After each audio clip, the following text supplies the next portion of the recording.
Welcome to Resource Review from here at the Science Museum in London. We aim to provide a guide to new and interesting resources for schools. So, if you're looking for a fantastic piece of software to spend your spare e-learning credits on, or perhaps a piece of technology that will make a difference to your teaching in the classroom, we're here to help. Today, the focus of our attention will be Key Stage 2 art. In today's resource review, we will be testing specialist crafts modelling materials including Modrock, Celluclay Instant Papier-Mâché and coloured air-dry clay, and 2Simples animation software to animate. To help us come to some decision, we have the Resource Review panel made up of our experts, starting with Ray Barker from the British Educational Suppliers Association. We have Adrienne Jones, who's a freelance education consultant, and our subject expert, Dan China, who's a county art advisor for Buckinghamshire County Council, and Phil Beadle, who's Teacher of the Year 2004. Welcome to you all. Today we'll be looking at real resources being used in the classroom, and the teachers involved are Lucy Thomas and Alexandra Mayer from St Mary of the Angels School in Westminster. Let's see how they got on. And with these resources, we thought we'd all make an angel. I just want you to look at this group of angels here. So, look at the colours. My name's Lucy Thomas. I am a senior teacher and a class teacher here at St Mary of the Angels School in Bayswater. Does anyone know what this is called? Yeah. We've been studying sculpturing for the past few weeks and doing lots of using different materials. And here we've been given a batch of 3 different types of materials: mud rock, clay, and papier-mâché. And the children behind me are experimenting and investigating with the different materials for their sculpture of an angel, hence St Mary of the Angels School. The children felt that the mud rock was the best between the 3. The clay, which I think would be better for years 1, 2 and 3. And they've enjoyed using clay because they've made other things like jewellery using the clay. I am doing a little bit first. The papier-mâché had a great kinesthetic feel and it'd be wonderful for nursery. I liked it a lot and I would actually thoroughly recommend that to be used, because usually we rip the newspaper and get the paste and it's actually quite a messy process, but this actual product was just a block of mesh paper which you just added water, and it was very, very easy to mix up. You can do it the night before, wrap it in cling film and leave it for the children to use. So, I mean, that would be very beneficial for a school, definitely, instead of lots of newspapers and paper and glue. That was a good resource. Something I've never seen. And the mud rock works very well with the older children throughout the school. Okay, so put it round neatly, so I'd brush that. And I was cutting a wing like this one, and I was going to stick it down here, so then I could paper mash it, put it over like that. So as I've done here, I was just going to go like that to stick it, and then I was just going to paper mash it there.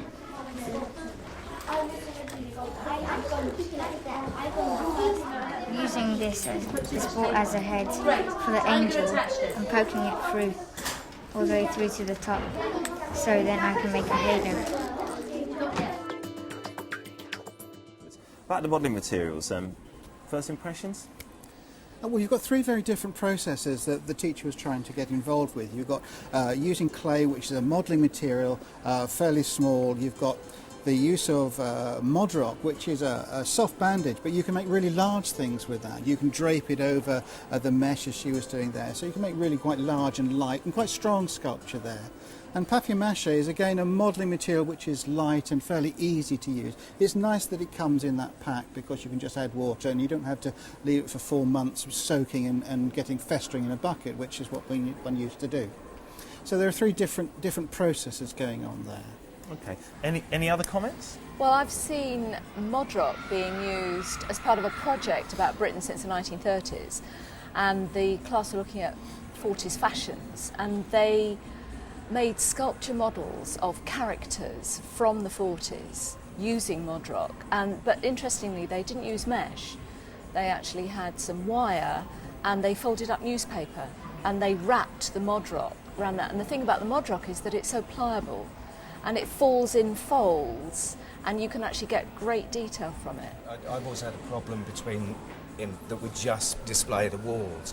With the mesh, etc., and what did you describe them as, armatures? Armatures, yes, on the sculpture. Yeah, one could actually fill up the space between the children's head and the classroom, which seems to be the obvious place for angels to be for me. Yes. I also felt about it that if you notice all the boys in there were utterly engaged, and anything that promotes kinetic and tactile learning amongst young school children, I'm all for. The magic word there was, I mean, we've all been using it, is easy. And, you know, these resources that make teachers' life easy, I think, are magic. And so here you've got, you know, teachers who used to, as you say, spend hours tearing up bits of paper or putting plaster all over bandages. And, I mean, teachers pay for that. And I think in terms of cost, you know, it's a school decision. Do you want to pay for that product, or do you want to use your time making that kind of thing? Because you say teachers always want to make good, practical, creative resources for their classroom for display. Okay, for our next resource, we revisit St Mary of the Angels School in Westminster, where Alexandra Mayer is working with a graphic software called 2Animate. Our theme for this work is angels, okay? So you're going to make some pictures draw some pictures of angels using your tools that you're given on the software, okay? And for each slide, you're going to have to decide how you want the angel to change. Okay, when you're happy with what you've done, you can click on the slide that you want to move on to next.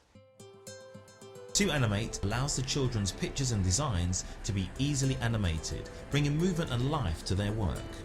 Developed by 2Simple, the children are using 2Animate to make their drawings of angels move. This morning we used 2Animate, which is a software for a graphics program. And what I asked the children to do was a follow-up lesson from a previous one that we'd done in the week, drawing an angel, and in each slide the children were asked to change the angel. And they were asked to change the angel either with colour or effects or movement in the 4 slides. Slide, go to your next one. I think the advantages are it's very child-friendly, and it allows the children to be very creative. The tools are fairly basic for this age range and ability, so I think that really it's more of a Key Stage 1 package. Although my children got a lot out of it this morning, and they had a free rein with the colours and so on. They really enjoyed using the different tools. The disadvantages were that it was fairly limited in terms of colours and shading that children could use, so those kind of areas could have been extended really. I like the way that when you put your mouse on a certain graphic, it explained what it would be used for, so that helped them. Yeah. I would say in Key Stage 1 it would relate very well to the ICT scheme of work. For Key Stage 2, possibly not. So if it could be used creatively in other areas and linked to other areas of the curriculum, then that would work quite well, yes. And then if you want to go back, you can just click on stop, okay? Remember, when you're ready to, you're looking for the picture at the top on your toolbar, which is half a man's face and half a tiger's face. Can you see that, Kaya? Yeah? Are you ready to use that one? Okay, good. So, you've done it already. Excellent. They could type onto their picture, but they were very limited in space, and I didn't choose to use the writing because they weren't able to write very much. There was about 2 words they could have written. So it wasn't really very much point in going further with the writing. So the writing part could have been expanded. So they could have had more of an opportunity to type in part, for example, labelling their pictures and so on, and maybe doing speech bubbles for the angels. So that would have been more useful if that facility had been available. Can I see that one? Are you sure? Okay, coming to you, Dan, as our subject expert. What do you think? The software is very basic, and it is very easy to use on a variety of levels. It's quite easy to generate a fairly straightforward animated GIF, and then it's easy enough to put it into other software like Movie Maker for Windows, which will enable you to put scenes together to make quite a big and involved animation. You can also use stop frame animation very easily. Press the button, click on a simple webcam. So it is an easy program to use. The quality that you get from it is rather limited. So is this something that could be networked across the whole school, or is it just something that's sold on its own? Or? Well, it is something where if you had it installed on a variety of different stations, then different children could generate different scenes, which could easily be put together to make a much larger piece of work, which would be an interesting project, because animation is new, and if it's this easy, then it means that information and ideas and learning can be developed in a much more interesting way. It's appropriate for different learning styles, as you were mentioning earlier. You know, so it's not just people who write an essay, but I can go and make a cartoon about this. Okay. So I think animation has got a lot to give us. But one of the things that she alluded to in the software was the lack of writing capability for it. I mean, actually it's not intended as a tool for writing. It is a tool for children to understand animation. But what that does, by developing animated sequences, or a cartoon effectively, is give children an understanding of sequencing and maybe even developing character, so that they can add little bits and pieces to the character that they're animating. But what that then does is actually help to enhance their literacy skills. So it has a knock-on effect. So if you're talking about the sort of potential for integrated learning, you know, using an animated package for art actually has lots of plus points for literacy too. What I thought was really interesting was the fact that when you bring ICT into a lesson like this, the teacher on the screen was talking about meeting ICT targets. She wasn't talking about art, she was talking about ICT. Now, where does that stop and where does that start? I think it's a real challenge. You know, when you bring in a computer, do you stop talking about your subject area and start talking about the ICT side of things? And this programme is firmly focused on the art side of things. In our regular resource review roundup today, we have 3 alternative resources for your classroom. www.tate.org.uk/learning/kids is a free resource available on the internet, offering activities and interactive resources ideal for primary children. The book, I Can Cut and Stick by Ray Gibson is available from Usborne. Written for primary children, this book is bright and colourful with a variety of activities and projects. The Dare Primary CD-ROM by Innova Middlesex University is written for 5 to 10-year-olds. The CD-ROM features video, voices, drawings and other work by children, and comes with supporting teachers' notes.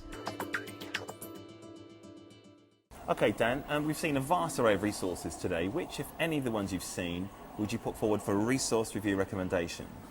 It's a difficult question, but I think ModRock is, you can use that in any classroom. You need relatively little resources, and it will fill a gap in the primary curriculum of allowing children to make large three-dimensional pieces of work. So I think ModRock would be my recommendation at the moment. I think there's an awful lot of power across the whole curriculum using animation and digital work, but then that's limited to teachers who have the computers to do it. So I think I'll stick with ModRock for the moment. Okay, ModRock it is. You can find details on all of the resources that you've seen in today's programme on our website, which is teachers.tv/resource review. And of course, if you want to get in contact with us, you can do that by emailing resourcereview@teachers.tv. So, all it remains for me to do is to thank our panel for being here. Thank you for joining us, and we will see you next time at Resource Review. Goodbye.